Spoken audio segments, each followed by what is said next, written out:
Este ciclo sobre Ucrania se engloba dentro del ciclo y las actividades que la Universidad Católica está llevando a cabo para ayudar, apoyar y un poco no dejar que lo que está sucediendo pues no se comunique y no se transmita a la gente. Entonces, hay ciertas actividades que les invitamos a participar de los diferentes ámbitos, incluso hay culturales, hay de ayuda, hay de acogida, que tienen nuestra página web y podrán seguir todas las actividades que vayamos haciendo. Para aquellos que no me conozcan, soy María Muñoz, soy la directora técnica del Instituto de Estudios Estratégicos, y para nosotros que el Teniente General Gunn esté aquí, pues es una oportunidad y verdaderamente un placer. Yo a nivel personal he de decir que aprobé mi máster gracias a las notas que me pasaba entre acto y acto. Me decía, pon esto, pon esto. Pero el currículum del general es extenso, daría para una conferencia entera, pero sí que quiero destacar un poco lo que, pues a grandes rasgos, lo que ha sido su trayectoria. Él entra en la academia en el 75 y es nombrado en 2016 teniente general. Ha pasado por varios puestos dentro de el batallón empezó en el batallón de cazadores de alta montaña. En montaña ha desarrollado varios diferentes puestos a lo largo de toda su carrera profesional.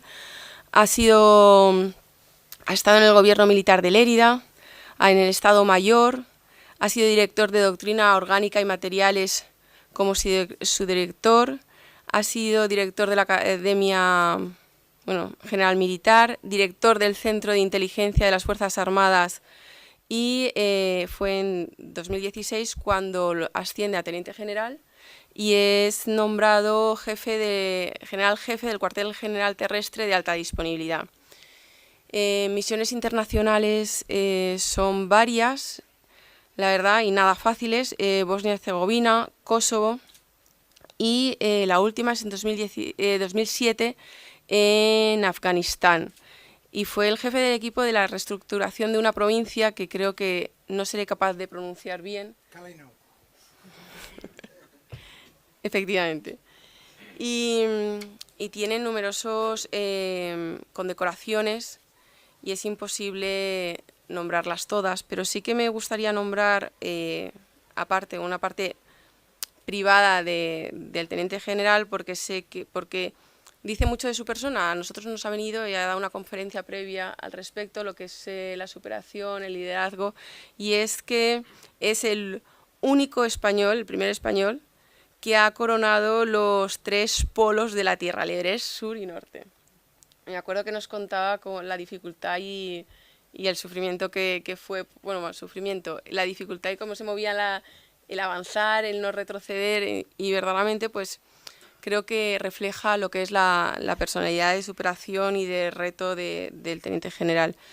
Y es una oportunidad para nosotros es que esté aquí, porque de esto creo que sabe más que nadie, así que yo le cedo la palabra y muchísimas gracias por estar aquí. Muchas gracias, María. Bueno, excelentísimo rector magnífico, José María Ángel, mis generales, queridos amigos. Para mí es en primer lugar un honor y además un placer tener la oportunidad de compartir con todos ustedes pues una serie de ideas, puntos de vista y alguna que otra realidad, que esta sí que les sonará más próxima, y que son fruto pues de la experiencia por una parte y luego del interés, que es continuo en el modelo de relaciones internacionales en las que nos desenvolvemos y que para nosotros, sin habernos dado cuenta, han entrado por la puerta trasera, han invadido toda la casa y si nos descuidamos nos echarán por la ventana, ¿no? Así que convendrá al final hacer un ligero repaso y ver en qué parte del mundo estamos. Les decía que esta es la Universidad Católica de Valencia, es para mí la segunda alma mater, porque como saben soy oficial del Ejército de Tierra en situación de reserva, así que mi primera alma mater es la Academia General Militar, ¿no? De la Universidad Católica de Valencia no tengo que decir nada que no conozcan ustedes, pero es un centro de excelencia, es un centro docente en el que se prestigia el mérito, la capacidad, el esfuerzo, educa, enseña y forma. Tres cosas que son muy importantes, imprescindibles, diría yo, para este futuro que nos espera. Y sin más, pues les voy a hablar de esto con la esperanza de no aburrirles en exceso, ¿no?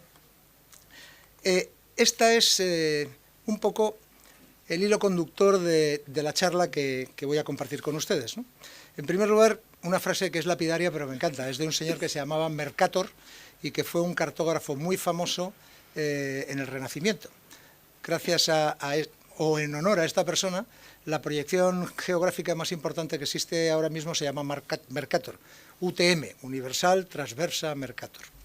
Luego les hablaré muy brevemente de los orígenes del conflicto, porque saben ustedes que la primera víctima de toda guerra es la verdad, así que es importante tener un punto de partida común para no empezar ya sesgados, ¿no? Luego les hablaré ya de la guerra de Ucrania en concreto. Les diré dónde estamos en este momento, nos situaremos sobre el terreno, viendo qué es lo que está pasando. Luego de cosas que sé que les preocupan, porque nos preocupan a todos, pero que conviene también contextualizar, como son la amenaza nuclear y la amenaza bacteriológica y química. Y luego, cuál es el impacto en el entorno inmediato. Y el entorno inmediato será en primer lugar Europa, y luego haré una extensión hacia África, Asia y China. Y por último, unas conclusiones que compartiré con ustedes. Empezamos. Los mapas mienten. Se lo digo porque si conocen ustedes el tamaño de Ucrania, Ucrania tiene 600.000 kilómetros cuadrados y ahí parece más pequeña que Finlandia, que tiene la mitad de tamaño. Así que cuando veamos un mapa tenemos que tener en cuenta que las proyecciones deforman la realidad. Si lo viéramos a escala, cada uno de los países, no entenderíamos lo que estamos viendo, porque nosotros en la mente tenemos una proyección que se llama eurocéntrica. Creemos que Europa es el ombligo del mundo y vemos todo a escala europea. No es así. Vamos a la parte física. Esto es Ucrania, unos 600.000 kilómetros cuadrados, un territorio con pocas elevaciones, localizadas una al sur de la península de Crimea y otra en su extremo más occidental, son los Cárpatos, ya es frontera con Polonia, y dos ríos importantes o muy importantes. Uno es el que divide prácticamente en dos mitades casi iguales, que es el Dnieper, es un río que vemos aparecer en Kiev y salir por Odessa, y luego vemos otro río más a la izquierda que parece disimulado, que es el Dniester, y que también tiene importancia, luego veremos por qué cuando veamos el desarrollo del conflicto. Ver unas tierras más oscuras y unos plegamientos, se llaman las tierras negras, son unas tierras de extraordinaria riqueza desde el punto de vista agrícola. Por eso habrán oído muchas veces que a Ucrania se la conoce como el granero de Europa. ¿Qué es muy significativo en este mapa que vemos? Pues una península que aparece unida por un istmo muy chiquitín y que cierra a través de un estrecho diminuto también el mar de Azov. Es Crimea. Y ese estrecho se llama el estrecho de Kerch. ¿De acuerdo? A través de ese estrecho, en su momento, se construyó un puente por parte de la Federación Rusa para tener comunicación física entre la parte continental de Rusia y la parte de la península de Crimea cuando se la anexionó. De esto hablaremos brevemente. Bueno, ya tenemos Crimea en la cabeza. Ahora veremos un poquito más. ¿Esto qué es? Esto es dinero, futuro, rentabilidad. Es uno de los 10 primeros países productores del mundo de hierro manganeso, de Europa el primer productor en uranio, carbón, níquel y, recientemente, litio. Unas reservas de litio que se han descubierto. También tiene unas reservas probadas. Lo que pasa es que cuando se habla de fracking, lo de probar es un poco más complicado, pero tiene unas reservas probadas de gas producto de fracking muy importantes. Así que, en cierto modo, podría ser autónoma, ¿no? Y luego lo que les comentaba, trigo, maíz y soja. La parte más oscura que ven a la derecha de la imagen y que prácticamente es... a la derecha, se lo he dicho bien, sí. Coincide con el Donbass, con lo que sería Donetsk, Lugansk, y una parte a ambos lados del río Dnieper es la parte más rica en todos los aspectos. Minería, tierras, etc. Vamos a los orígenes del conflicto, ¿no? Un poquito de historia. Todo conflicto normalmente tiene tres aproximaciones distintas. Una tiene que ver, o justificaciones, una tiene que ver con lo que se llama el poso histórico-mítico, que siempre suele anclarse a alguna figura heroica que está en el pasado en algún momento. Nosotros lo llamamos Don Pelayo en el proceso de la Reconquista, y ellos le llaman el príncipe Vladimiro, que es el creador del Rus de Kiev. Rus de Kiev, que es una concepción, que es un embrión realmente, que aparece a finales del siglo X, sobre 1980, en el que, y luego lo verán en una imagen, en el que por expansión se va uniendo a otras tribus realmente, y a otros principados, y hacia el siglo XIV, hacia mediados del siglo XIV, es una de las formaciones político-económicas más importantes de aquella Europa central, ¿no? Pero llegan los mongoles, primero llegan los de Gengis Khan, luego llega Tamerlán, y el Rus de Kiev desaparece completamente. De hecho, desaparece todo, no solo el Rus de Kiev, sino todos los principados. Y tarda 200 años en reaparecer esa figura, y reaparece en el Zarato de Moscú. Por primera vez oímos hablar del Zarato de Moscú, teniendo en cuenta que sobre el año 1100, en el cisma de Occidente, se reconoce a Kiev como la Roma del Norte. ¿De acuerdo? Hay otro componente religioso en todo esto. Acuérdense, cisma de Occidente. No son católicos, no, son ortodoxos. A partir del Zarato de Moscú, pues llega el imperio de los zares, una ganancia continuada de territorios intentando proteger lo que luego más tarde un señor que se llamaba Mackinder denominó la Tierra Corazón, y que luego la veremos. Con Catalina la Grande aparece la expansión, y no solo la expansión, sino la publicidad de la expansión, porque invita a todos los reyes y al Kaiser a dar una gira por la Federación, por lo que era entonces el Imperio de los Zares, que dura varios meses y en los que llegan a construir incluso poblados y dan vestido y alimento a la gente para que vean, los reyes de Europa, que Rusia es próspera. No era el caso, ¿eh? Era una perfecta campaña de desinformación y propaganda. Sí es cierto que se conquista Crimea y Sebastopol, ¿se acuerdan? Y Odessa, ¿se acuerdan del príncipe Potenkin? Pues ese es el regalo a Catalina la Grande, la perla del Mar Negro. Llega la Primera Guerra Mundial. Con la Primera Guerra Mundial saben que se suceden varios fenómenos críticos en la zona. Una es simultáneamente la desaparición del Imperio de los Zares, el auge del bolchevismo, la creación de la Unión Soviética y pérdidas territoriales muy acusadas, particularmente en Ucrania, que cede territorios en favor de Polonia y del Imperio Austrohúngaro, en dos zonas distintas. Luego lo veremos en otro mapa.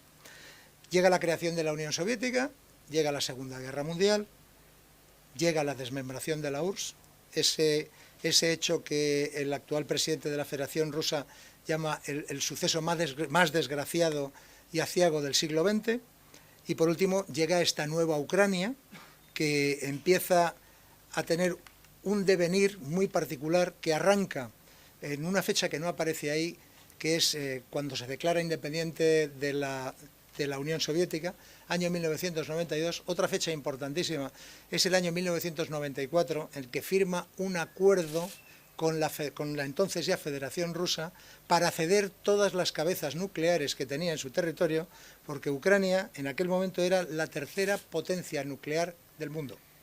La primera Estados Unidos, la segunda la Federación Rusa y la tercera Ucrania, por delante de Francia, China, Rusia, etc. En ese tratado se especificaban dos cosas. La primera es que en caso de agresión exterior, Rusia tenía la obligación de proteger a Ucrania, y que los garantes de ese tratado eran el Reino Unido y Estados Unidos. Y la segunda es que se cedía, con carácter 40 años, se cedía el uso de la base naval de Sebastopol, para que la flota del Mar Negro pudiera disfrutar de sus instalaciones, y se autorizaba la presencia permanente de hasta 25.000 efectivos. Así que cuando algunas veces oyen cuando Rusia invadió Crimea, Rusia no invadió Crimea, ya estaba en Crimea. Lo que hizo fue expulsar a los ucranianos que había en Crimea. Seguimos. Los tártaros, Tartaria, ese es el origen de Ucrania. El Regnum Intermares es porque, si se acuerdan, al norte está el Báltico y al sur está el Mar Negro y el Mar de Azov. En teoría, y sin elevaciones, era una tierra de comunicación, era una tierra a través de la que se podía comunicar pues todo lo que era el Báltico y el Atlántico y todo lo que era el Mar Negro y el paso a través de los Dardanelos con el Mediterráneo. Es decir, una zona de comercio preferente, extraordinariamente importante y rica. ¿Se acuerdan cuando les he dicho lo del Principado de Kiev? Bueno, pues esto era, para que la historia es importante y los mapas son sus ojos, ¿no? Para que se den cuenta de cuál es el tamaño real del Principado de Kiev en el momento en que se asigna el origen histórico-mítico de la nación rusa. Ahí ni siquiera, en esta época, ni siquiera existía Moscú, era un poblado de cabañas. Estas son las sucesivas expansiones para que vean cuál ha sido el ritmo en el que la Federación Rusa, a través de todas las épocas, los zares, la Unión Soviética y la Federación Rusa actual, han ido extendiendo sus fronteras. Ahí faltarán, para los que sean amantes de la geografía, falta Alaska, faltan las Islas Aleutianas y falta Vancouver, que también fue ruso en su momento. Estuvo en el otro continente, claro que sí, y vendió Alaska a los Estados Unidos por una cantidad de dinero, en el siglo XIX.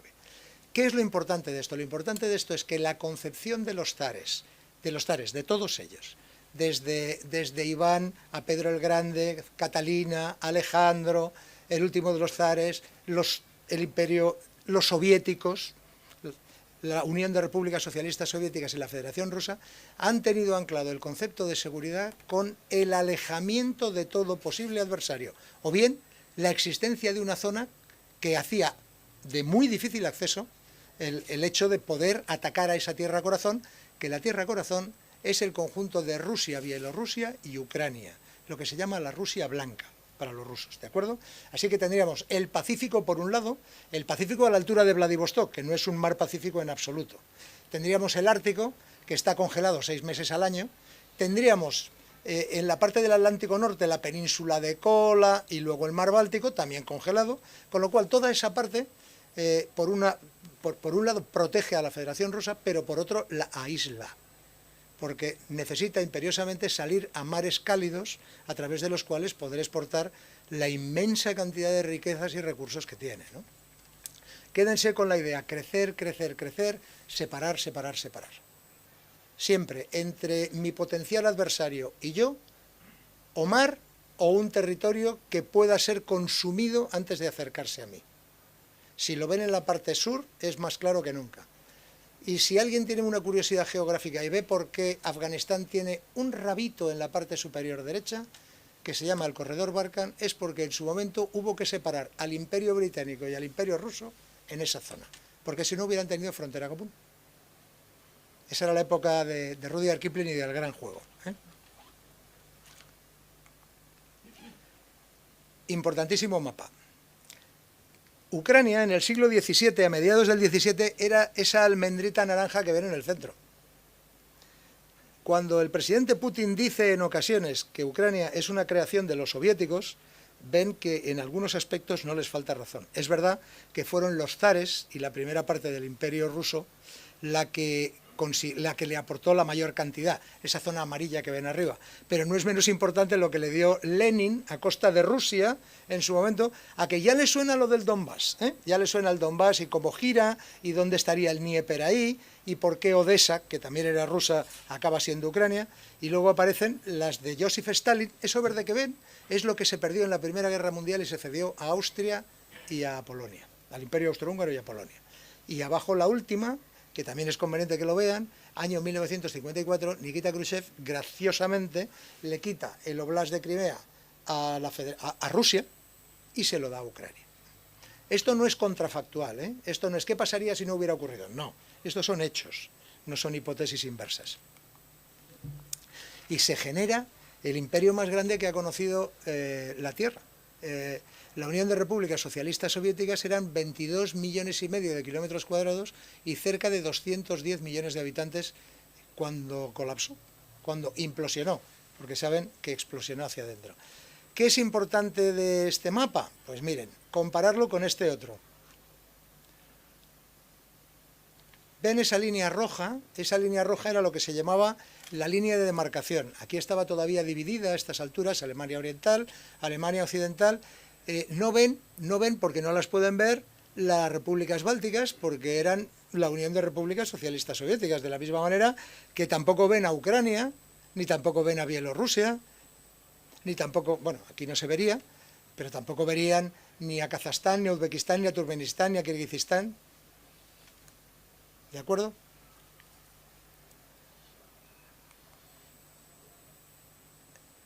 Las sucesivas ampliaciones de la OTAN hacia el este. Vamos a hacer un juego. Voy a volver atrás, miren dónde estaba la línea de demarcación y a ver ahora si son capaces de pintarla. Decía Sir Basil Liddell que es muy importante mirar siempre al otro lado de la colina. ¿Cómo me ve el que tengo enfrente? ¿Qué ve el que tengo enfrente? Pues el que tengo enfrente ve enemigo a las puertas. Ve que toda la estrategia que había forjado a lo largo de 400 años, pues ha desaparecido. Porque él lo que ve es que la OTAN presiona a la parte continental de Rusia en todos los frentes.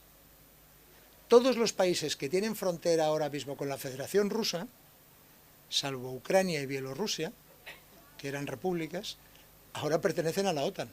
Estonia, Letonia, Lituania, Polonia, Chequia, Hungría, Rumanía, Bulgaria, todos.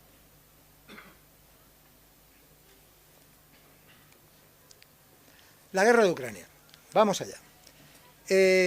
Miren ustedes, el que crea que la guerra la hacen los militares está equivocado. La guerra la desarrollan los militares, la guerra la hacen los políticos. No lo olviden nunca. Toda guerra empieza con la formulación de un objetivo político. El objetivo político de esta guerra, probablemente, porque esto solo lo sabe el que lo formuló, pero probablemente tiene que parecerse a lo que les voy a leer. Atraer a Ucrania a la órbita rusa de carácter político y económicamente, impidiendo su acceso a la OTAN y alejándola de su relación con la Unión Europea. Esto sería un objetivo político formulado por un jefe de Estado o de Gobierno que se lo da a su Estado Mayor General, que lo tiene que transformar en objetivos que se llaman estratégicos. Estos sí son militares. Para conseguir eso, ¿qué hay que hacer? Hay que debilitar económicamente a Ucrania, haciéndola dependiente de la Federación Rusa en cosas vitales como el suministro energético, gas, petróleo y energía eléctrica. Les recuerdo que lo primero que se conquistó fue la central de Zaporilla, y capacidad de exportación de bienes, negándole la salida al mar, porque como saben Ucrania es rica, pero es rica no en productos de alto valor añadido, es rica en productos del sector primario, es decir, mucho peso y mucho volumen que necesitan fletes baratos para ser competitivos. Lo único que proporciona un flete barato es un barco. Un barco pequeño, un Liberty, de 10.000 toneladas, de los que Estados Unidos botaba uno al día, en cada lado de la costa, son 600 trenes. ¿De acuerdo? No hablamos ahora de cargueros de 10.000 toneladas, Estamos hablando de cargueros medios. Hay que tener en cuenta que tienen que cruzar los Dardanelos, o sea que tampoco podemos hablar de superpetroleros, pero estamos hablando de cargueros entre 40 y 50.000 toneladas.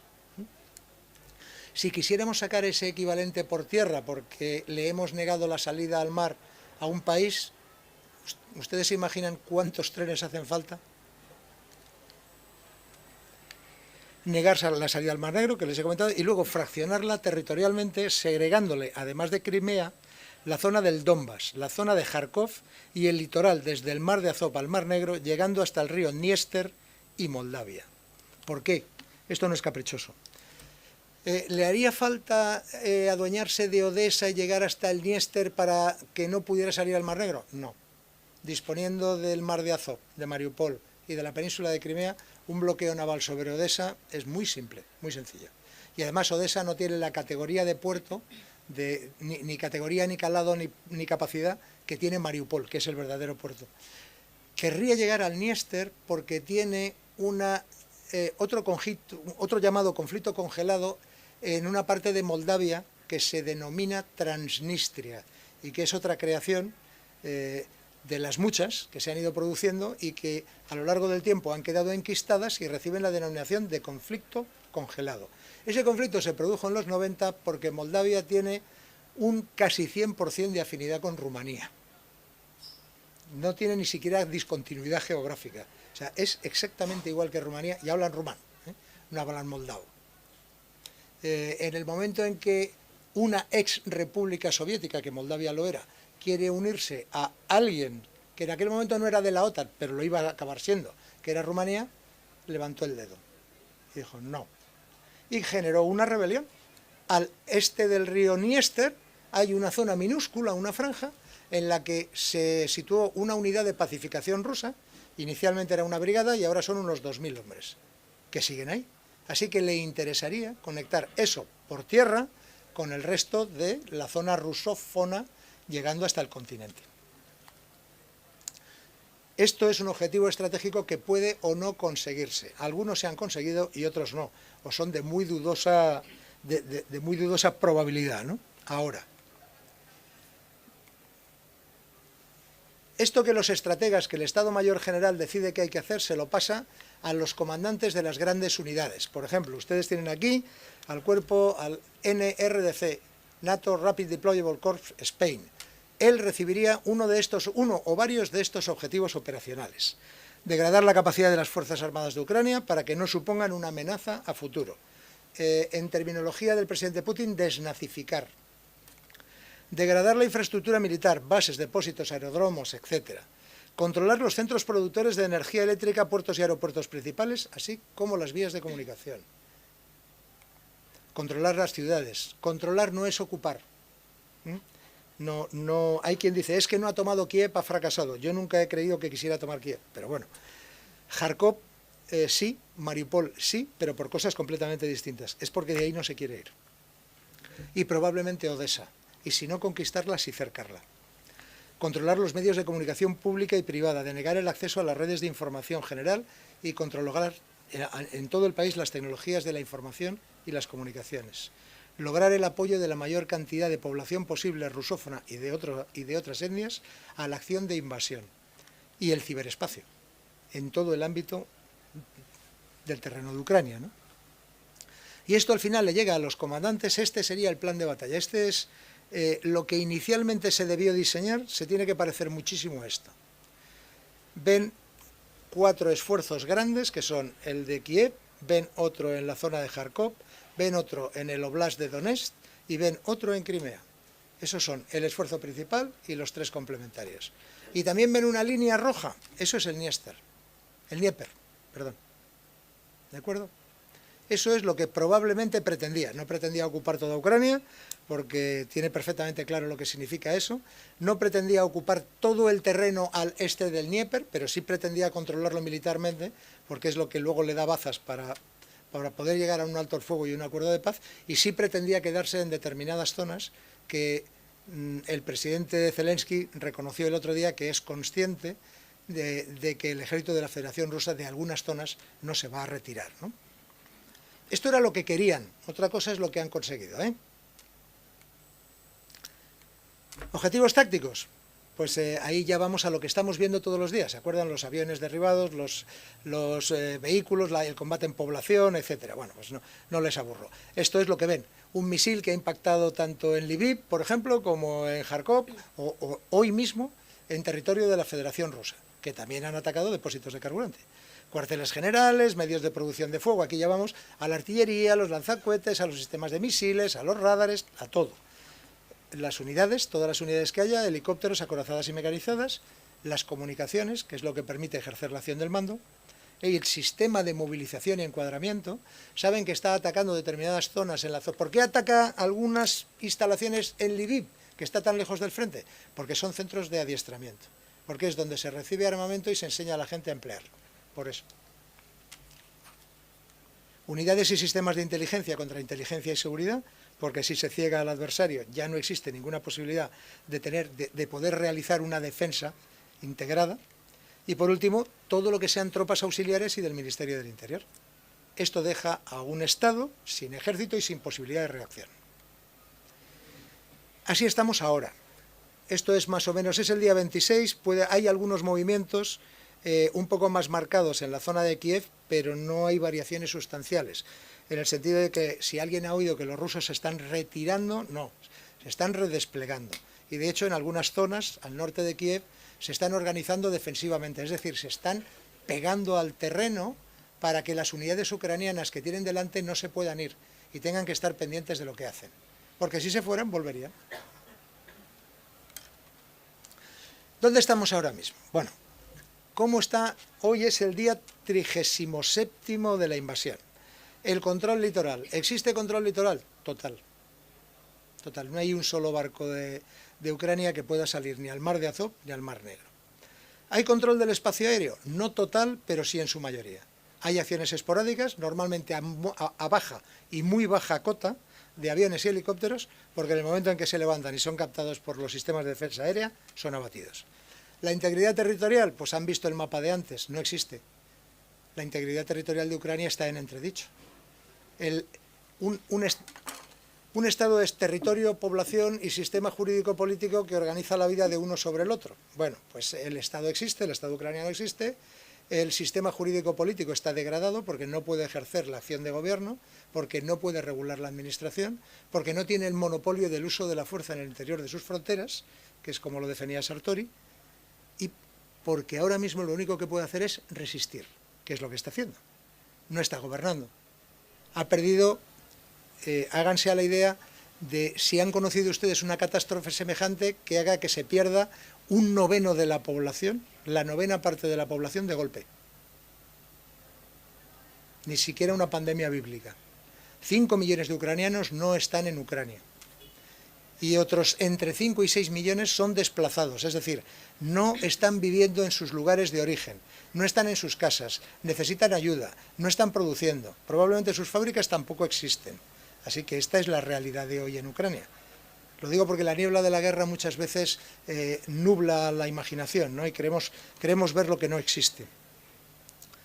Sus fuerzas armadas, pues resistiendo heroicamente, siendo periódicamente nutridas por levas voluntarias, porque la gente se alista, pero su nivel, su capacidad de combate, su potencia de combate está muy reducida. Y en un enfrentamiento convencional, si estamos pensando en la zona al sur del Donbass, pues no puede aguantar el empuje de un grupo de ejércitos o de una unidad que se llama Frente de la Federación Rusa, porque es imposible que lo pueda hacer. A pesar de todo el armamento que se les está suministrando, que es un armamento que es de corto alcance, muy efectivo, pero que tiene sus limitaciones, como es lógico.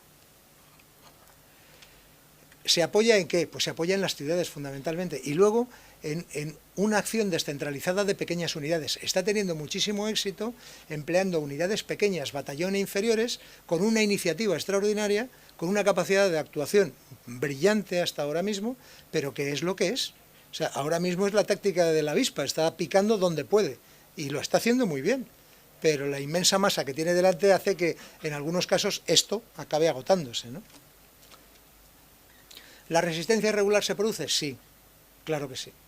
¿Esto puede degenerar en un movimiento modelo guerra de guerrillas? También. En el momento en que alguien se empantana en las ciudades han sido tumbas de ejércitos tradicionalmente. ¿Qué ha hecho la OTAN? Pues la OTAN ha hecho todo lo que puede y debe. Y no ha hecho más porque ni puede ni debe. El poder es porque tiene mandato para hacerlo y no está en el mandato de la OTAN entrar en un país como Ucrania y mediar en un conflicto por las armas que supondría inmediatamente una escalada, con toda seguridad, no un poco seguro, con toda seguridad, y supondría poner en juego la vida de todos los ciudadanos de los países miembros de la OTAN, y lo que debe está apoyando militarmente, con inteligencia, con recursos, en la medida de lo posible, a Ucrania. Aquí no se engañen ustedes, aquí todo el mundo tiene clara una línea divisoria entre lo que se puede dar y lo que no se puede dar. Porque si de repente empiezan a darse sistemas de defensa aérea de alta cota, eso traería consecuencias. De la misma manera que si de repente queremos dar aviones, o si de repente queremos proporcionar nosotros mismos esa no-fly zone, esa zona de denegación de vuelo que se pidió insistentemente, ¿no? Eso es entrar directamente en guerra. Así que cuando alguien diga hay que intervenir, que piense con qué sangre quiere hacerlo. Y por último, la comunidad internacional, pues una reacción inesperada por parte de la Federación Rusa. Ha sido una reacción bastante homogénea, no de toda la comunidad internacional, luego verán un mapa que se lo aclarará un poquito. Ha sido muy rápida, a medio y largo plazo será muy efectiva y a corto plazo lo que sí está siendo efectivo es el aporte de armamento, material, equipo que se está haciendo y que está permitiendo resistir más a las unidades del ejército ucraniano, ¿no? Ahí es donde estamos. Esto es la otra cara de la guerra, esa que les decía. Estos son Ahora, aquí serían 4 millones, pero va camino de 5 y probablemente si continúa seguirá incrementándose. Esto, si hay alguno en esta sala que sepa cómo se puede atender y cuánto cuesta, que vaya por favor al Parlamento Europeo y lo explique, porque ni siquiera los fondos Next Generation serían suficientes para atender esta calamidad. Esta es la inicial. Esta gente, que son refugiados, muchos de ellos no podrán volver a sus casas porque no tienen casas a las que volver, como vimos en la guerra de la antigua Yugoslavia. Así que habrá que acogerlos. Acoger no es darles cama, comida y atención sanitaria en un mes. Acoger significa integrar. Integrar significa pues entrar como un ciudadano más en un proceso de asimilación en los países en los que acaba aterrizando. ¿Ustedes saben lo que cuesta eso? ¿Ustedes saben cuál es el salario mínimo de integración que tenemos en España, verdad? 426 euros al mes. Si ahora les tenemos que proporcionar alojamiento, números para ustedes. Pero esto es lo que se ha ido fuera. Ahora piensen en lo que tiene que hacer Ucrania con lo que le ha quedado dentro y está desplazado, porque no existe infraestructura para atender a esa gente. Sus casas estaban en otro sitio y sus medios de vida también, ¿no? En un primer cálculo, para que se hagan una idea, dicen que Ucrania este año va a perder un 20% del PIB. Son números a vuela pluma. Lo que sí que alguien ha calculado con un poco más de precisión es cuánto cuesta el destrozo que lleva hecho. Aproximadamente 600.000 millones de dólares, que equivale a 3 veces y media el Producto Interior Bruto de Ucrania antes de empezar la guerra. Si algunos de ustedes recuerdan el Plan Marshall, fue una inyección de dinero de tal calibre que puso Estados Unidos sobre la Europa destruida después de la Segunda Guerra Mundial, que fue lo único que hizo que Europa fuera viable.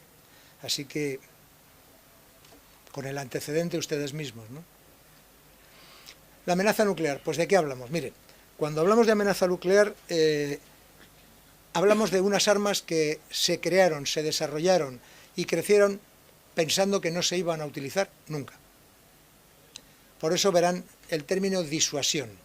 Disponer del arma nuclear tiene un efecto, el máximo efecto disuasivo, porque en el caso de empleo la escalada es muy probable y el último término es la destrucción mutua asegurada. En inglés MAD, que curiosamente significa loco, ¿no? ¿Cuál es el día después? No hay día después. De un conflicto nuclear generalizado no hay día después. Ni para nosotros, ni para los que han intervenido, ni para el resto, porque de una u otra forma esto afectaría a todo el mundo, ¿no? Así que todo el mundo pierde y nadie gana. ¿Han oído ustedes hablar de armas nucleares tácticas? Un término que es exacto, imagínense proyectiles nucleares, que lo son, utilizan la energía nuclear para esa potencia de fuego, pero de menor potencia real que lo que estamos pensando, no que una bomba termonuclear. En términos equivalentes, un kilotón, que es una medida estándar de potencia nuclear, equivale a 1000 toneladas de trinitrotolueno, un explosivo. ¿Ustedes saben qué son 1000 toneladas?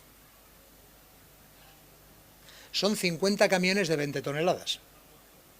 Si ponemos 50 camiones de 20 toneladas en la plaza del Ayuntamiento de Valencia y les damos fuego a la vez, la mitad de Valencia hasta Alturia desaparece.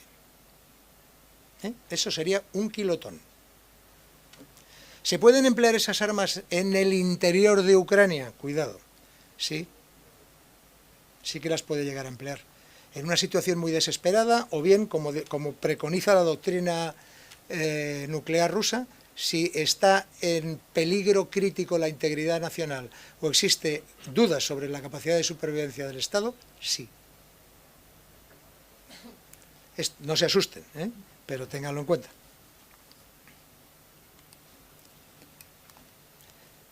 También han oído hablar de armas biológicas y armas químicas, pues es exactamente lo mismo. Hablamos de unos elementos. El armamento químico en concreto pues tiene en el ideario tiene una imagen que caló en la Primera Guerra Mundial, y es que era extraordinariamente cruel su empleo, pues porque eran muertes agónicas, normalmente eran fosgenos, hiperitas, un tipo de gases que lo que hacía era pues quemar, por ejemplo, las vías respiratorias. Ahora mismo fueron en su momento infinitamente más sofisticados, Pero que sepan que la Federación Rusa en su momento firmó un tratado de no proliferación, la OPAQ, y decidió destruir 40.000 toneladas de armamento químico que tenía. En su momento se verificó. ¿Significa que no tenga armamento químico? No. Significa que aquel no está. Así que el coste-eficacia de emplear armamento químico, desde mi punto de vista, hace que no sea rentable. Y el armamento biológico, pues, ¿qué quieren que les cuente? Después de 2 años y medio de pandemia, todo el mundo tiene perfectamente claro cuál es la amenaza biológica, ¿no? Puede ser en este formato, puede ser anthrax, puede ser lo que ustedes se puedan imaginar, cualquier tipo de virus, la viruela, se ha especulado, pero es exactamente lo mismo.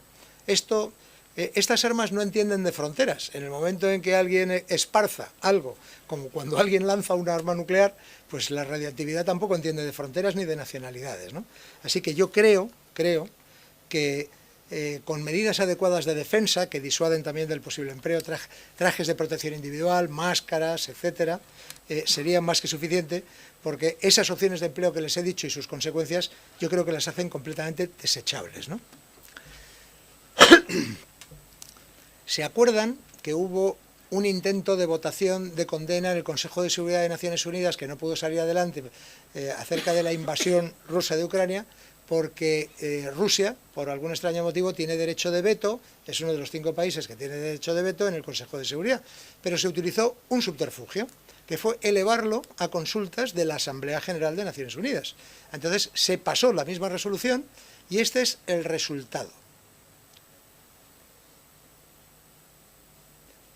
¿No les llama poderosamente la atención que una zona naranja que hay justo al sur de la Federación Rusa y que reúne a 2/3 de toda la población mundial se abstuviera? No solo está China, ¿eh? ¿Y no les llama la atención África? ¿Qué vinculación tiene África con la Federación Rusa? Pues tiene. Se llama, entre otras cosas, se llama Wagner. Unas compañías privadas de seguridad que sirven para adiestrar, proteger, reaccionar, en fin, un amplio espectro de actividades, ¿no? Así que no está esa comunidad internacional que les decía, no está tan unida como inicialmente pudiera parecer, ¿no? Bueno, hay una anomalía ahí que es Eritrea, pero, en fin, es que en África, si la ven, ahí ese piquito, pero bueno, es que eso es, todavía no han superado el síntoma de la Unión Soviética. El entorno inmediato, aquí ahora, ¿de qué hablamos, no? ¿Cuál es el problema? ¿Cómo ha impactado esto en el ámbito político? Pues mire, en primer lugar, lo que se ha producido, paradójicamente, ha sido un refuerzo de las alianzas. De tal manera que por primera vez y desde hace muchísimo tiempo se ha conseguido en un espacio de tiempo cortísimo una postura unificada, una reacción única, particularmente dentro de la Unión Europea, en el que los intereses, los egoísmos, los desequilibrios hacen que se vote más veces con el bolsillo que con el corazón o la cabeza. El resurgir de Europa, sí y solo sí, Europa se lo cree, entendiendo por Europa el aglutinante que supone la Unión Europea. ¿Y por qué digo si se lo cree? Porque si nos quedamos en la brújula estratégica y en crear una unidad de 5.000 soldados de reacción inmediata, no hemos entendido nada de lo que ha ocurrido. La paradoja de la amenaza ha sido que por primera vez una amenaza y una amenaza existencial ha sido lo que ha servido para galvanizar tanto a las organizaciones defensivas como a las de seguridad. Y se ha conseguido una postura, como les decía antes, extraordinariamente firme, ¿no? ¿En qué se traduce esto según este conflicto evolucione en una dirección u en otra? Mire, si de aquí sale la Federación Rusa muy debilitada, el proceso de inestabilidad creciente entre las antiguas repúblicas de la Unión, y ahora estoy pensando en Asia Central y estoy pensando en el Cáucaso, será creciente. Y habrá problemas en las dos. Asia Central porque Kazajstán, a nadie se le oculta, que es una pieza deseadísima por China. Por muchos motivos. En primer lugar, porque tiene una posición de pivote estratégico. Y segunda, porque es inmensamente rica y muy grande. Muy, muy grande. Y es la puerta de paso. Hay 2 ríos que se llaman Amur Daria y Sir Daria, que están al sur, y es la puerta de paso de oriente a occidente. Por ahí pasa todo el tráfico comercial, y si miran ustedes la Road and Belt Initiative de China, verán que pasa por ahí, la parte más sustancial, ¿no? Si una de esas repúblicas cayeran, las demás irían cayendo a continuación, porque hay dos muy chiquitinas, que son Kirguistán y Tayikistán, que no tienen prácticamente entidad, que están controladas y con tropas rusas en su interior, igual que Uzbekistán y Turkmenistán y Kazajstán, y sería un problema y muy grave. ¿Se acuerdan que hubo un intento de golpe de Estado en Kazajstán y apareció de repente una unidad de un grupo de países que tienen firmados un tratado de seguridad? ¿De dónde eran los soldados? De la Federación Rusa. En el ámbito económico, ¿qué nos ha ocurrido? Pues lo que estamos viendo. La situación económica mundial se ha degradado. El PIB mundial se va a contraer. Eso dice el Fondo Monetario Internacional y el Banco Mundial. ¿Y por qué? Pues porque además del efecto directo que tiene una guerra sobre la inestabilidad económica, que en este caso sería regional, ¿no?, en Europa, es que el efecto en una economía globalizada, por propia definición, se transmite instantáneamente al resto. Es que los mercados de bienes, los mercados de servicios, los de capitales, están todos afectados. O sea, ¿se acuerdan de aquel efecto mariposa de una mariposa bate las alas en Japón y se produce un tsunami en la otra parte del mundo? Pues es exactamente igual.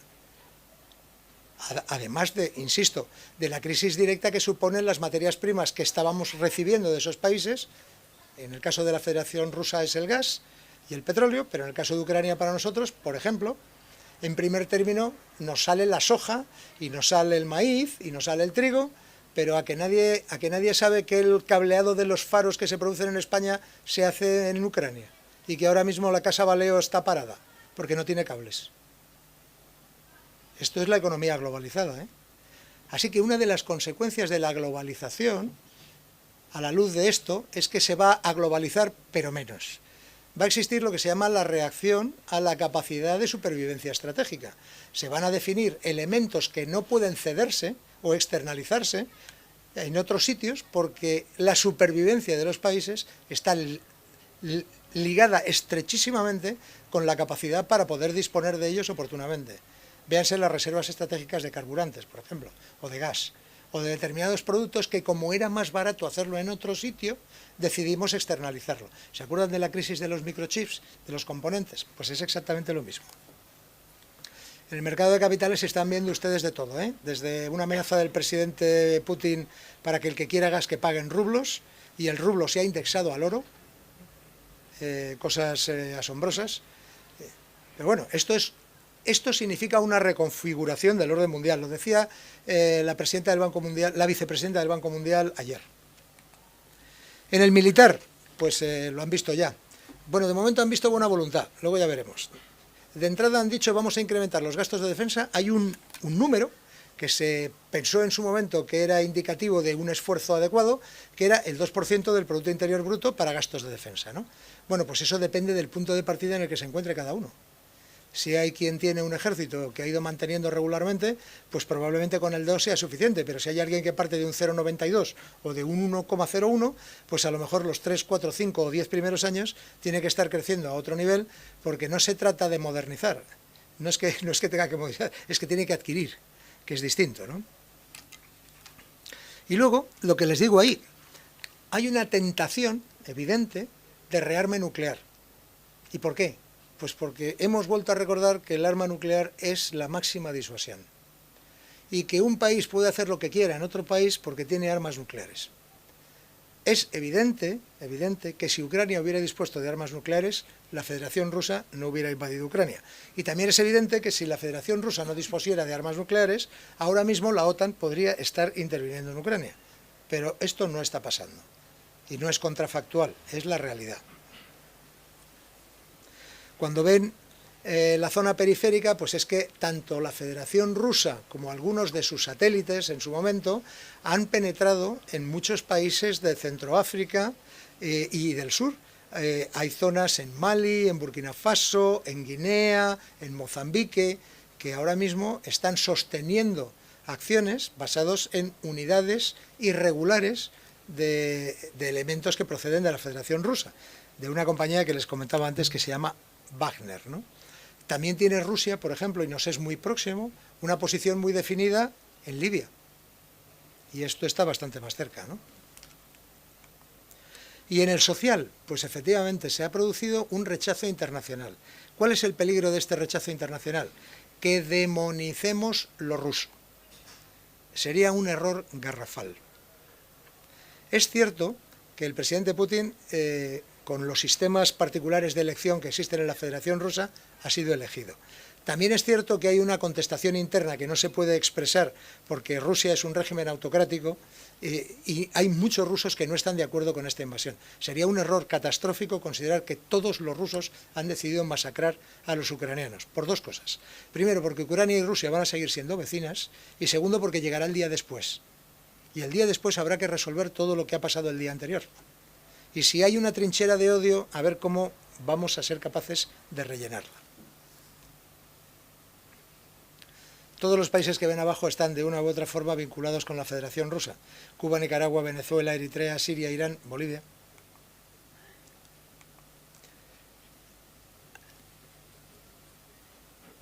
¿Les suena ahora ya por qué hay algunos países que no han votado? Estos son zonas donde está presente Wagner en el continente africano. Hay otro motivo más, que es este. La Federación Rusa es el segundo proveedor de armas del mundo, y no les extrañe que el primero sea Estados Unidos. ¿Y por qué les digo esto? Pues porque proveer de armas a un país es vincularlo económica, militar y políticamente, porque las armas hay que mantenerlas, y hay que pagarlas, y normalmente son programas de ayuda y a largo plazo.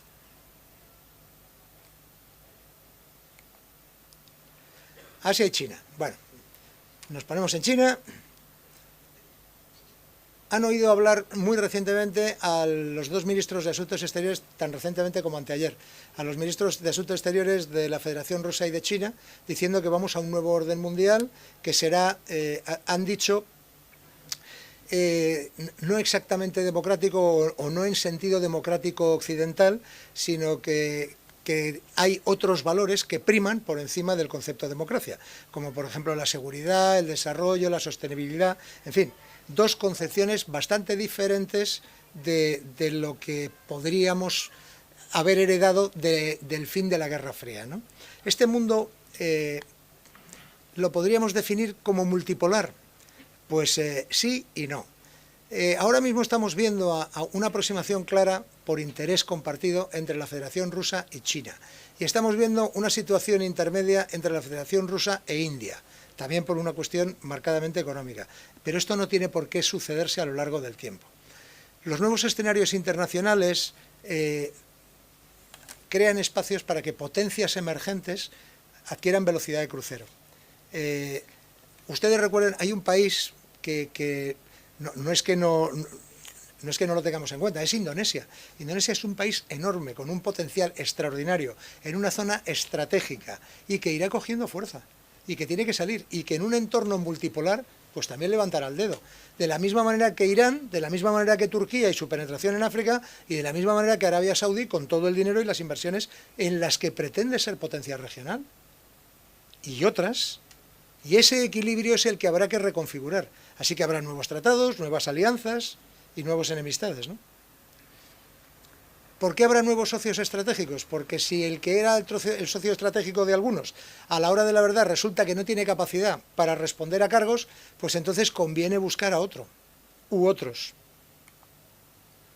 Donde hay una zona de colisión, se produce una ruptura y donde se produce una ruptura, a continuación, hay una zona de aproximación. Así que hay enemistades permanentes que a lo mejor dejan de serlo y se reconfiguran temporalmente en otra dirección. Por ejemplo, saben ustedes que China e India tienen diferendos muy importantes en la zona del Himalaya. Se han puesto de acuerdo en dos ocasiones, han estado en guerra, así que a lo mejor sí que ven o tienen intereses comunes. Ahora veremos un poquito por qué puede tener algún interés común, ¿no?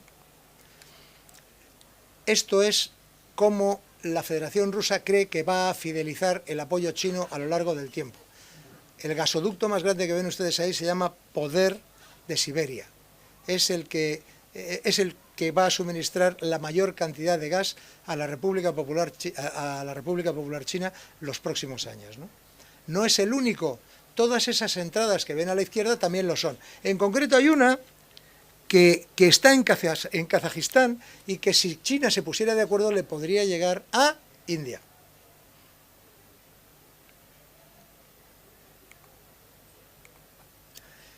China. China es un gigante en todos los aspectos, económico, militar, políticamente es un monolito, que lo es. Pero todos esos puntitos amarillos que ven son problemas territoriales, diferendos con otros países. Algunos son de orden secundario, pero todos los que ven en el mar, esos no son de orden secundario. China recibe y exporta la inmensa mayoría de todo lo que produce y consume por mar. Casi un 70%, un 68%. Y ese 68% pasa fundamentalmente por el sur del mar de la China, por el estrecho de Malaca, donde más se enfada con todos sus vecinos. Aquí hay unas reclamaciones territoriales permanentes, que saben ustedes que China no reconoce el derecho internacional del mar, y además de eso ha creado atolones artificiales en los que ha colocado unidades militares, ¿no? Ha hecho aeropuertos, ha hecho unos aeródromos, ha colocado bases de misiles, sistemas de radar. ¿Por qué? Porque a través de esas islas se produce lo que se llama el A2AD, la denegación de acceso a un área concreta, ¿no? ¿Y para quién? Pues para las flotas de los países que en un momento dado querrían estrangular económicamente a China, por ejemplo la de Estados Unidos.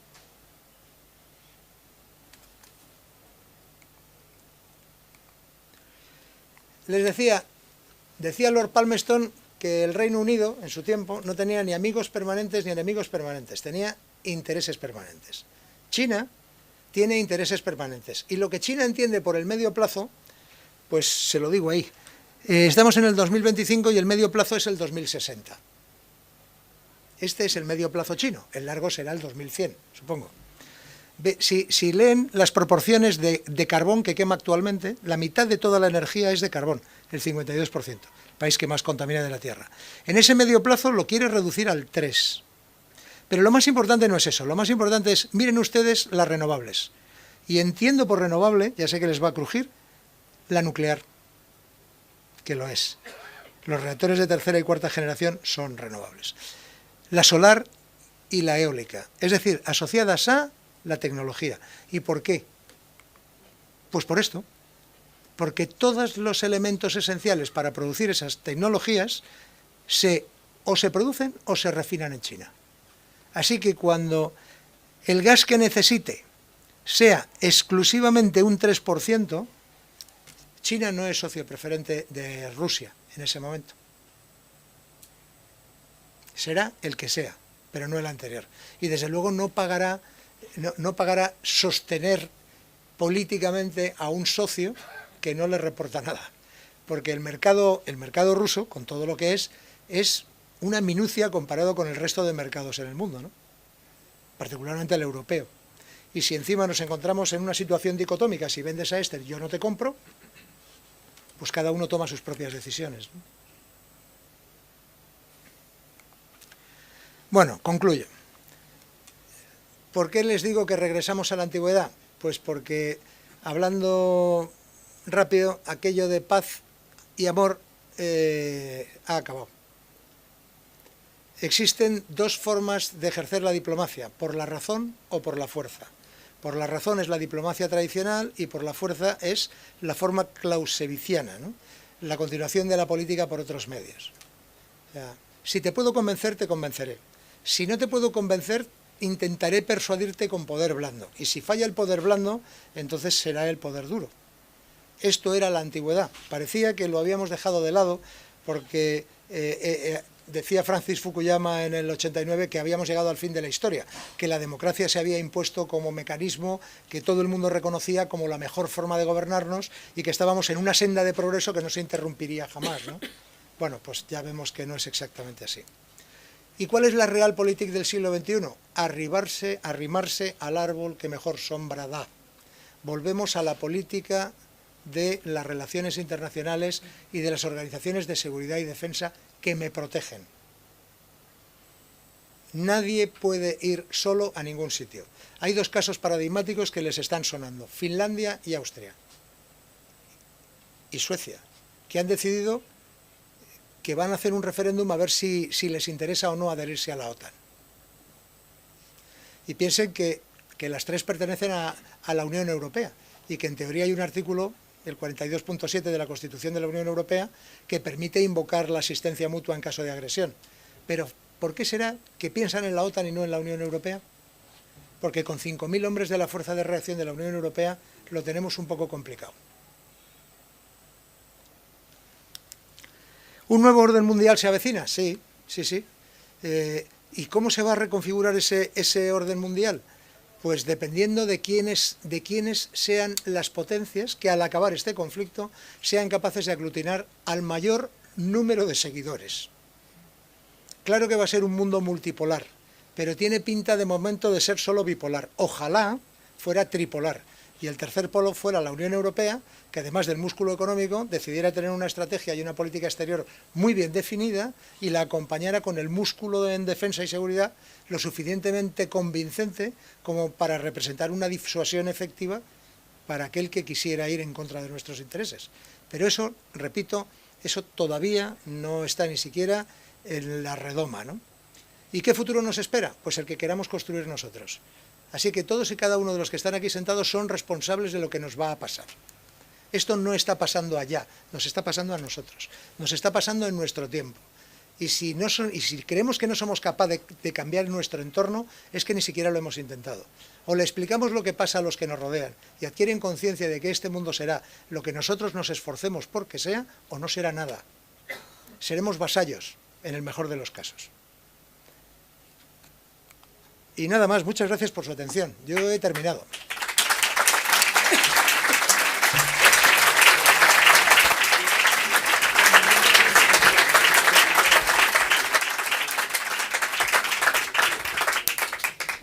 Pues mi general, muchísimas gracias por la ponencia, porque aparte de ser didáctica, ha sido analítica. Y eso es difícil combinar las dos cosas y con esa claridad. Y hemos acordado con el general que había un turno de preguntas. A ver, si alguien quiere hacer alguna pregunta, que levante la mano y yo doy paso. Vale. Pues un momento que el micro voy a...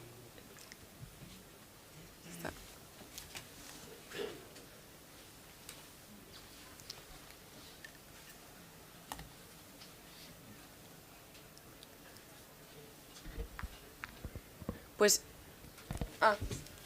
no te preocupes, Tony.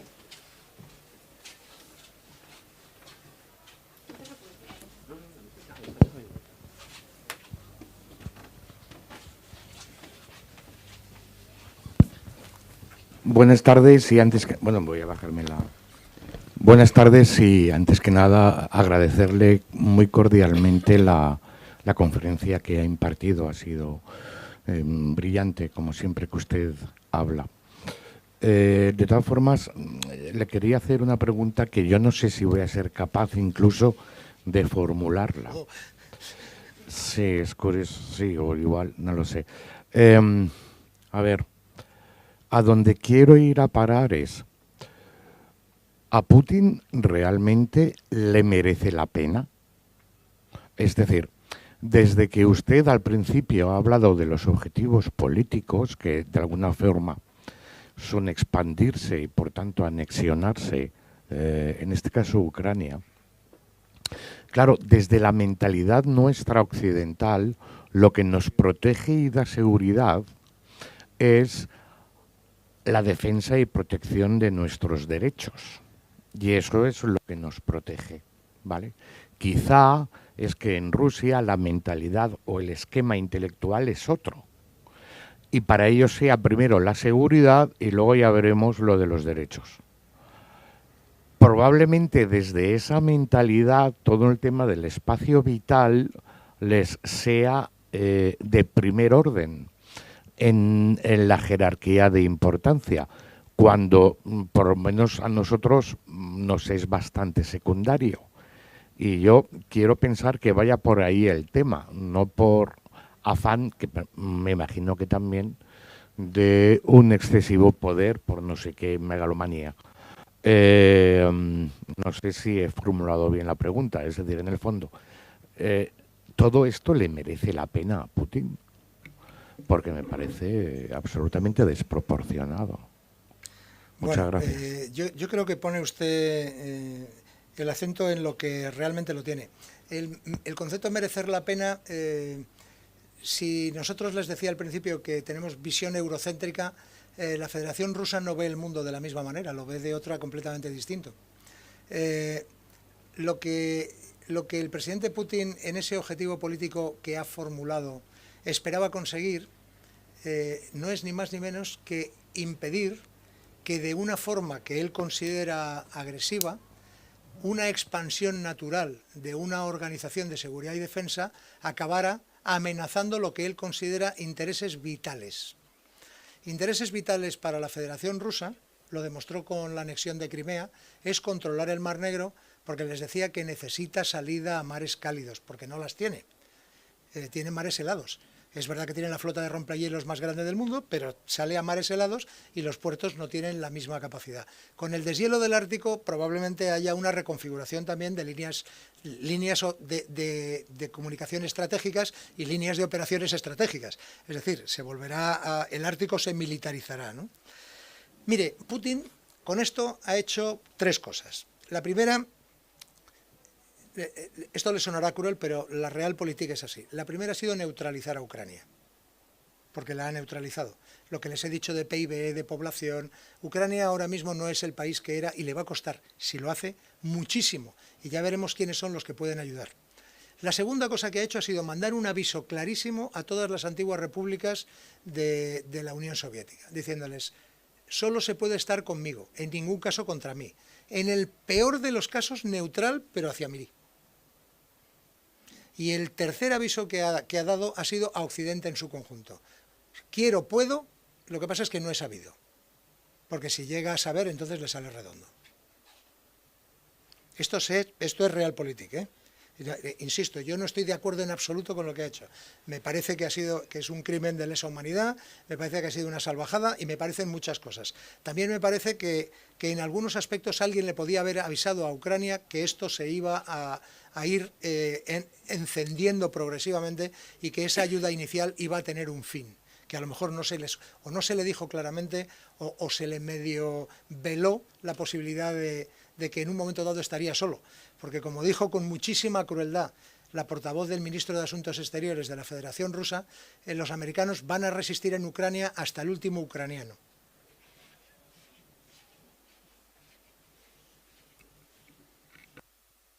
¿Le he respondido?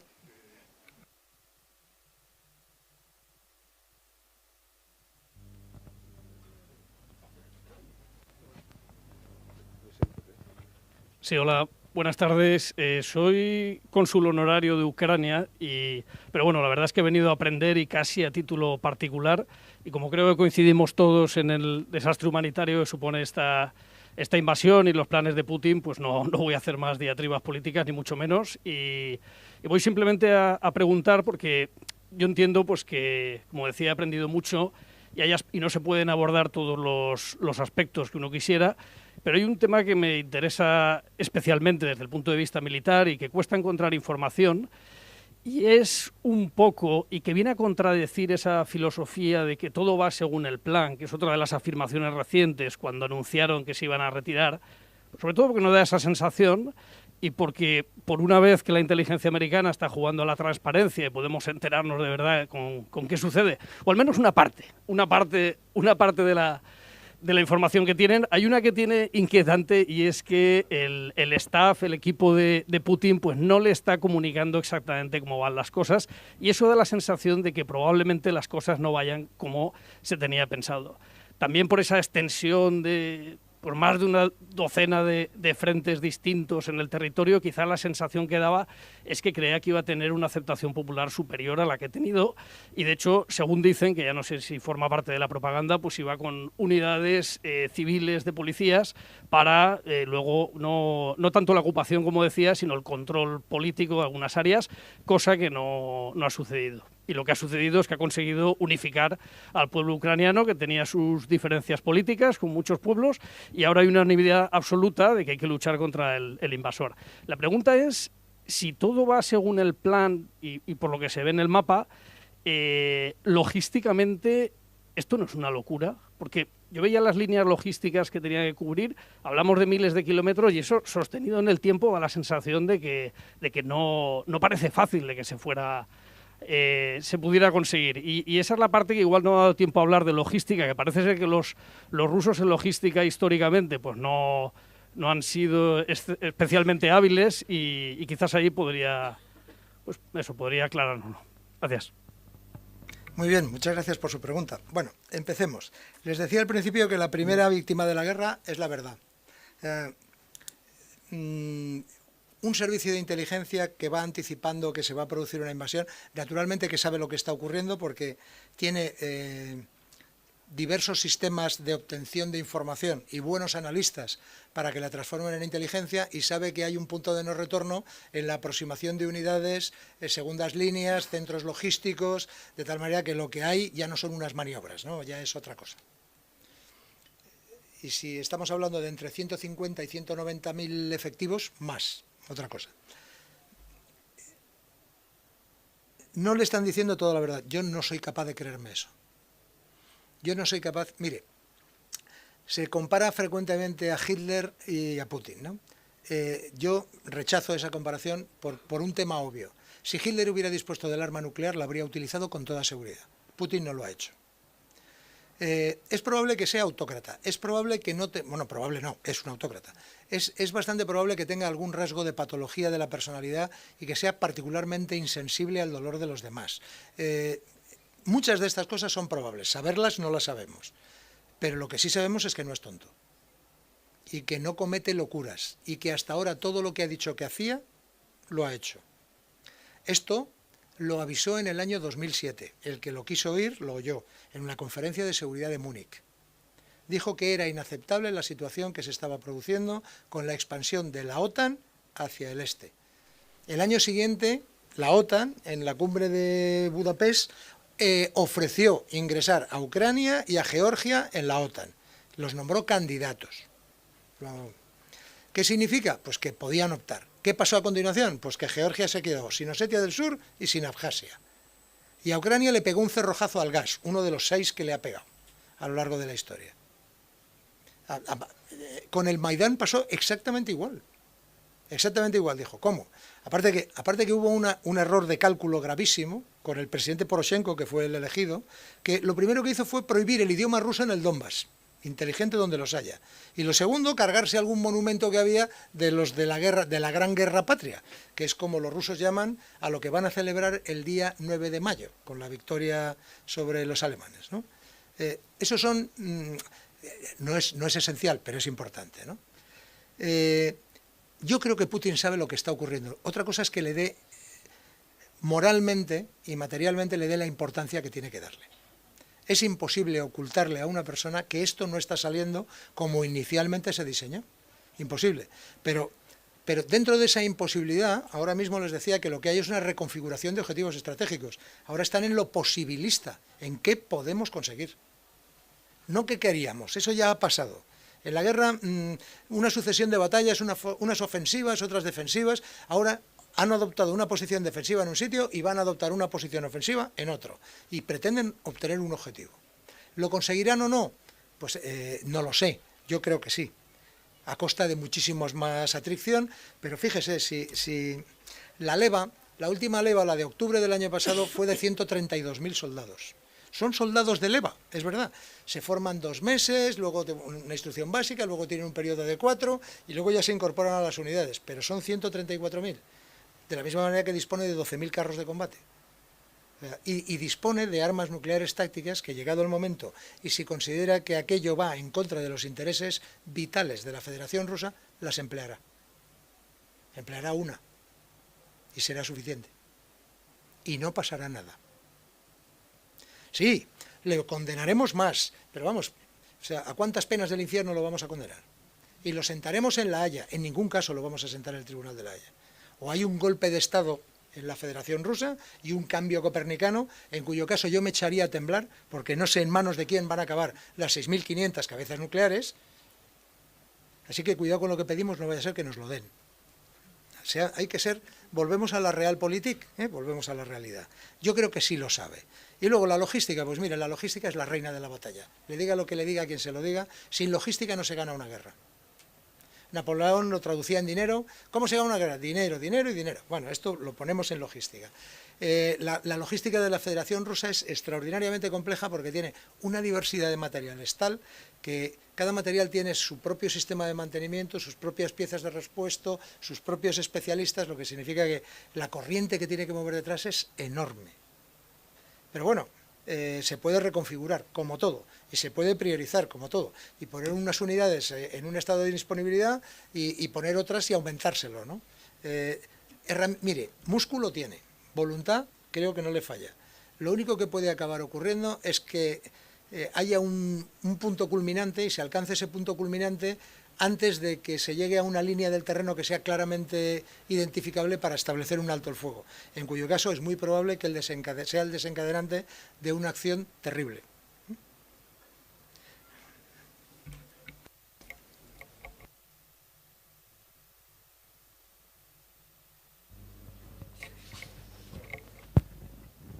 Soy mi general Romera, jefe de operaciones en el Cuartel General Terrestre de Alta Disponibilidad. Quería, si nos podía profundizar en esta nueva configuración del orden mundial, cómo queda el papel de Estados Unidos. Efectivamente pasamos de un mundo unipolar en que todo el mundo estaba muy contento porque había alguien que parecía que nos defendía de todo y no iba a haber más guerras, a este mundo multipolar que parece un poco asimétrico. Quizás Putin lo que quería era, con esa añoranza de la URSS, volver a ser alguien importante de cara a China y a Estados Unidos. China, como bien ha dicho, pues siempre o tiene una gran estrategia, piensa largo y él tiene claros cuáles son sus objetivos. Podría parecer que con este conflicto Estados Unidos ha salido ganando, en el sentido de que de cara y Europa perdiendo. A corto plazo, los europeos vamos a estar desplegados en nuestra frontera este con Rusia, y Estados Unidos, que lógicamente no va a dejar de lado el compromiso con Europa, pero quizás se vaya a enfocar más en China, que es su contrincante en este nuevo orden mundial. Gracias, mi general. Efectivamente, el ganador de este conflicto, fuera de los que lo están perdiendo, que son los dos, es China. El primer ganador es China. El segundo ganador es Estados Unidos. El tercer perdedor es la Unión Europea. Y el que más necesita movilizarse, fortalecerse y reinventarse es la Unión Europea. Estados Unidos tiene un problema que no entro en la manida decadencia, no. Estados Unidos ahora mismo tiene un problema de falta de cohesión interna. O sea, Estados Unidos siempre ha sido un país que en temas de exteriores, o sea, lo que son políticas de Estado, seguridad, economía, defensa, nunca ha tenido problemas ni con demócratas ni con republicanos. Es más, han cerrado filas y ahora mismo no es así. Es un país que está en un proceso de contradicción interna creciente. ¿El por qué? Pues habría que estudiarlo. No soy un politólogo de tal nivel, ¿no? Pero sí que veo que hay una parte de cohesión que se resiente, ¿no? Es impensable a lo largo de la historia que un expresidente, como el expresidente Trump, en medio de una guerra, se ponga del lado del ofensor. Esto no había pasado jamás. Jamás. La imagen de seriedad, de solidez, se ha deteriorado, ¿no?, de Estados Unidos. ¿Estados Unidos tiene interés en Europa? Tiene un poco de interés en Europa, pero desde 3 presidentes antes, esto no es de ahora, su foco, su centro de gravedad es Asia-Pacífico. Así lo ha definido, porque su principal rival está en Asia-Pacífico. El que le está contestando en las áreas de expansión está en Asia-Pacífico. Y él, las 2 alianzas que ha fomentado ahora mismo para intentar ser un contrapoder en la zona, Quad y AUKUS, son en Asia-Pacífico. ¿Cuáles son los versos sueltos ahí? Pues es Filipinas, que lo es Indonesia y Malasia, que tienen una capacidad extraordinaria para facilitar o poner muy difíciles las cosas, pero China, con una diplomacia blanda combinada con un poco de dura, pero más blanda que dura, ha sido extraordinariamente hábil en la gestión.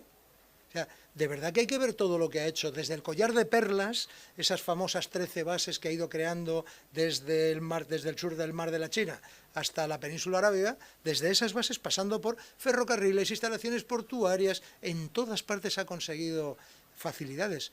Estamos hablando de que ha comprado el Pireo, y en Valencia también saben de qué estoy hablando, que hay una terminal que la ha pagado ellos, igual que la de portacontenedores de Barcelona. O sea, ese es el poder blando, ese es el que se ha puesto en juego. ¿Puede Estados Unidos? Pues claro que sí, sigue siendo la primera potencia mundial, lo sigue siendo. Sigue siendo la primera potencia económica, lo que es más importante, tecnológicamente. Hay una brecha tecnológica entre Estados Unidos y China que va a tardar todavía tiempo en cerrarse, lo que no significa que no esté en camino de converger, ¿eh? Y luego, económicamente, sigue sin tener parangón. ¿Qué es lo que le hace a Estados Unidos estar en una situación compleja? Pues que ha perdido parte del atractivo que tenía para otros países como nosotros. Si Estados Unidos vuelve a recuperar ese frescor, esa defensa clara de la libertad, ese no tener diferentes raseros en función de quién hace qué, y que luego son indefendibles ante nuestras sociedades, pues entonces sí. Lo mejor que le podría pasar al mundo es que Europa fuera el tercer polo. Eso es lo mejor que le podría pasar. Como saben, es que tenemos preguntas, aparte de en la sala, tenemos preguntas online de la gente que nos está siguiendo. Entonces me gustaría hacer dos y luego le paso al coronel la palabra para que haga una pregunta. A la que nos hace uno de los participantes online, habla de si China ha aclarado aún si va a ayudar, no va a ayudar a Rusia económica y militarmente. Y ahí me gustaría meter a mí un poco la cuña, porque viene a colación con la pregunta que yo quería hacer, que es hasta qué punto a China le interesa que Rusia pierda el control de las repúblicas URSS y se desequilibren cuando ella está por ahí. Y luego la segunda pregunta, otra de las preguntas que nos hacen es qué repercusión puede tener ese ataque que ha dicho a un depósito de crudo, y nos preguntan el papel de Marruecos, una oponente. O sea, ¿qué pasaría con la ausencia de Marruecos? ¿Qué podría...? Vale. Sí, pero bueno, con todo la vorágine yo creo que se refería, como ha hablado el general de África y... Bueno, bien. A ver, la primera, China. Hay una frase en Román Paladín fantástica: ni una mala palabra ni una buena acción. China va a seguirle comprando gas a Rusia, no le va a bloquear económicamente, le permite utilizar su sistema interbancario de pagos y de asignación de cantidades, pero no va a enviar ni un arma ni va a hacer nada más que lo que está haciendo. Porque a China lo que le interesa es el equilibrio mundial, que es cuando vende mejor. China necesita que haya cuanta más estabilidad en el mundo, mejor. Cuanto más estables sean las rutas, mejor. Cuando no haya peligro en las líneas de comunicación estratégicas, mejor. La única vez que China ha desplegado su flota fuera de sus aguas territoriales ha sido precisamente en la zona de Eritrea, Somalia, cuando ha habido problemas con el Programa Mundial de Alimentos y con sus pesqueros y con sus sistemas de transporte de materias estratégicas que extrae de África, ¿no? Ha desplegado, claro que sí, defiende sus intereses. No es que sea reactiva, es que es extraordinariamente prudente. De la misma manera que yo creo que China no contempla conquistar Taiwán. De verdad lo digo, o sea, yo no creo que China vaya a entrar en guerra con nadie por conquistar Taiwán. Taiwán se conquistará sola. Es una cuestión de tiempo y de gravedad, ¿no? ¿Le interesa a China que se desestabilicen las exrepúblicas de Asia Central? No. No, porque esto es como la caja de Pandora. Uno cuando la abre ya luego los males no los puede volver a guardar, ¿eh?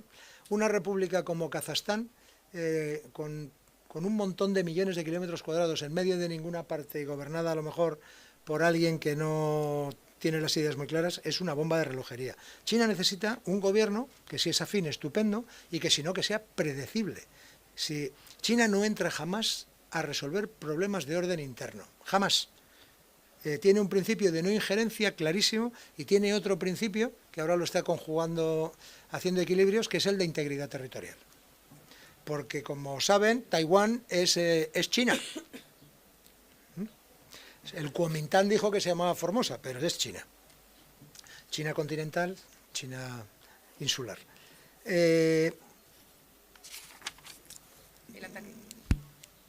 ataque de 2 helicópteros ucranianos a unos depósitos de carburante en la Federación Rusa.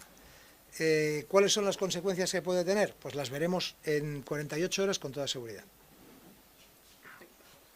Hay que tener cuidado. Quiero decir, yo les decía, claro que tiene derecho a la legítima defensa y lo está ejerciendo, pero que tiene que ser consecuente de cuál es el contrapoder que puede ejercer, ¿no? Y lo de Marruecos no lo he entendido muy bien. No sé si lo dice porque se abstuvo. No votó. No estaba en la votación. Marruecos tiene acuerdos con Estados Unidos muy importantes y con la Federación Rusa también. Sí, la ausencia de Marruecos. Sí, la ausencia de la sala. Sí. Bueno, pues creo que como República Centroafricana y algún otro país que no estaban, pues se dice, pues no estamos. No sabemos qué ha pasado. Pues la última pregunta en sala.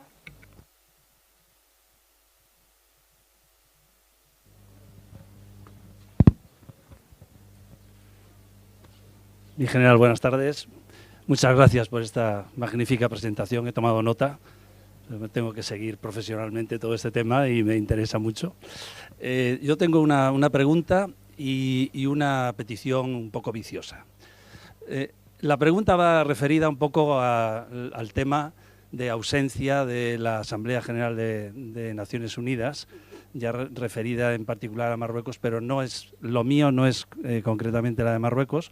Pusiste una transparencia en la que salía el día 24 de marzo una votación. Hay 38 países que ese día estuvieron ausentes y el día 2 de marzo hubo 35. Más o menos coincidieron. Unos votaron a favor de los ausentes, de los que fueron ausentes el 2 de marzo, otros que votaron a favor se ausentaron el día 24 de marzo.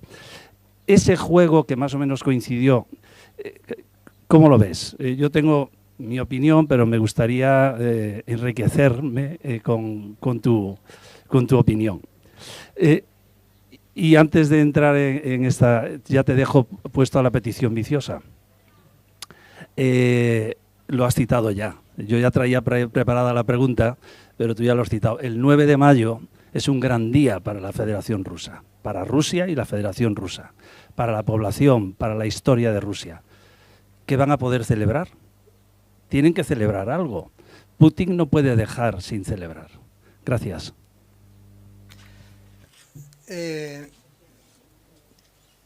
La de Naciones Unidas es extraordinariamente compleja. ¿Qué vemos en 22 días de diferencia entre dos votaciones, ¿no?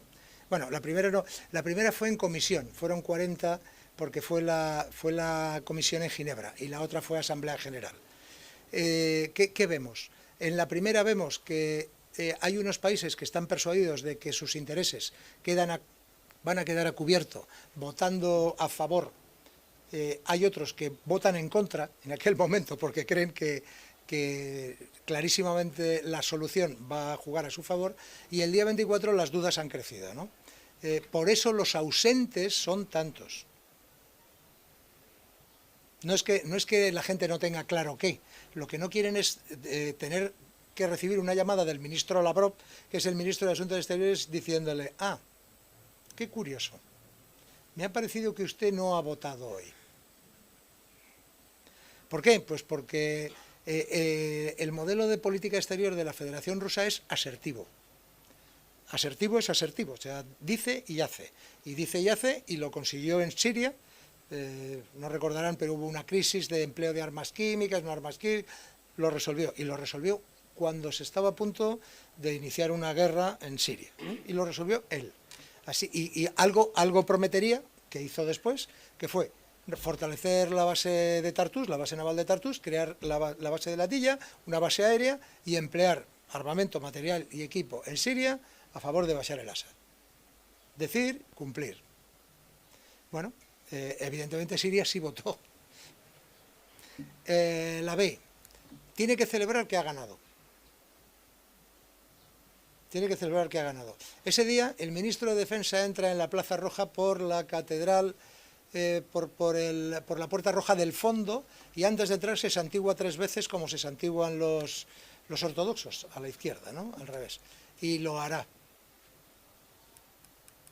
Será un alto el fuego, hemos liberado, acabado la masacre, nuestros hermanos ucranianos, en fin, algo habrá, pero no puede no haber. De la misma manera que el presidente Putin no puede perder esta guerra, ¿no? Pues la última pregunta. ¿No? ¿Dejamos la última? Sí, bueno, si hay alguna más, pero... Hola, la orden de vuecencia, mi general. Felicitarle por la ponencia, por supuesto, y jamás viendo los mapas, intentando leer los mapas, jamás se parecía África tanto a un tablero de ajedrez. Es decir, posiblemente África sea el último pliegue de este nuevo orden mundial. Es decir, ¿qué está pasando en el Sahel? ¿Qué está pasando en el Magreb? Y cómo nos afecta, evidentemente. Puede ser una buena excusa para volver a traer al general para otra ponencia. África es algo... También está deformado el mapa. Me gusta mucho poner un mapa y explicar cuántos países caben en África, ¿no? África tiene 30 millones de kilómetros cuadrados, 51 países y más de 1000 lenguas. Así que menos algo homogéneo lo es todo. Por zonas está MENA, el medio oeste y el norte de África, que es una zona con algún altibajo que sería Libia, pero es una zona de continuidad política y de cierta estabilidad.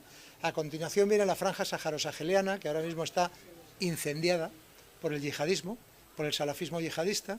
Luego viene la zona del África central y oeste, corrupta, mal gobernada, golpes de Estado, en fin, un verso suelto. El África oriental, también penetrada actualmente por el yihadismo, por el salafismo yihadista, particularmente Mozambique. La zona de Angola, estable, y luego viene la zona del Cuerno de África, la parte que está en guerra, quiere decir Somalia. Hay 5 países en Somalia que todavía no han resuelto bien cómo va. Hay un movimiento terrorista específicamente en Somalia, Arakat al-Shabaab Mujahideen. Luego está Boko Haram en Nigeria, específicamente, pero luego está Yenim, bueno, es igual, muchas siglas, muchos nombres, y abarca todos esos países en los que la estructura del Estado es débil. De hecho, en muchos casos son estados fallidos, porque la seguridad en el interior no la pueden garantizar. Así que volvemos a los modelos feudales, que es donde el concepto salafista yihadista triunfa, ¿no? Ese salafismo yihadismo de terreno en esa zona. Y luego hay otra ínsula abajo, que es África del Sur, país enorme, con muchísimo potencial, y que también está llamado a hacer algo. Sudán, pues Sudán es un gigante, pero es un gigante con pies de barro. En fin, es que África es complejísima, se coja por donde se coja. Y encima, si a eso le suma que hubo un proceso de descolonización deficiente, que hubo etnias que quedaron separadas a uno y otro lado de una línea, y que eso lo único que ha hecho ha sido enconar rencores, pues desde la tragedia de los Grandes Lagos, si recuerdan, que murió 1 millón de personas a machetazos, pues África sigue siendo una incógnita, ¿no? Yo no creo que sea el tercer polo mundial ahora.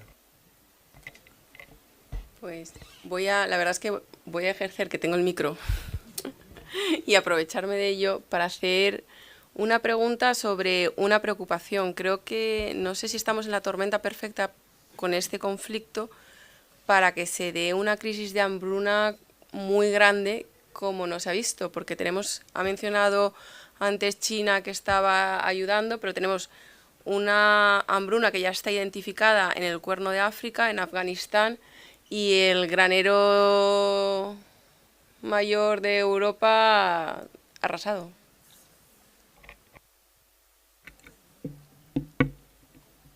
La Organización Mundial de la Salud, y además está la pandemia, quiero decir, o sea, no estamos hablando solo de alimentación, ¿no? Nunca ha habido tantos desplazados ni tantos refugiados desde la Segunda Guerra Mundial en el conjunto del mundo. Nunca. Es un pico. la hambruna que dice, mire, ha habido... en productos que son resistentes a sequías, etcétera, ha habido unos avances extraordinarios, pero sigue habiendo zonas donde la hambruna es endémica. El Cuerno de África tiene una hambruna endémica de siempre, porque el cambio climático se ha producido y los modelos de cosecha ya no se van a dar. No se van a dar. Y lo único que está ocurriendo es que los conflictos entre agricultores y nómadas están creciendo, particularmente en sitios donde esa franja desértica está ganando terreno y está empujando a los agricultores abajo, a las zonas tradicionales de pastos de los nómadas, ¿no? China es importador de alimentos, no exportador, importador. De hecho, Valencia le vende arroz a China. Cosas, sí, cosas que hay que tener claras, ¿no? Esto no se soluciona ahora mismo más que con... La cosecha de este año, leía, Ucrania la ha perdido. Ya reconoce que este año no va a poder cosechar. La Federación Rusa sí puede cosechar. Pero si estamos en los modelos de sanciones económicas y de bloqueos, pues a lo mejor no se puede, ¿no? La Unión Europea, que vivía en los mundos, de Yuppie, creo que va a autorizar ahora a volver a sembrar tierras de barbecho, porque las teníamos, pues eso, para sostener precios, para la política agraria común, que era subvencionar determinadas explotaciones en detrimento de otras. Bueno, pues eso parece que afortunadamente hay unos cuantos millones de hectáreas, en España, solo en España 5, que se van a poder cultivar otra vez, ¿no? No es que no haya comida, es que está mal repartida. Esto siempre ha sido así. Naciones Unidas en esto no es eficaz.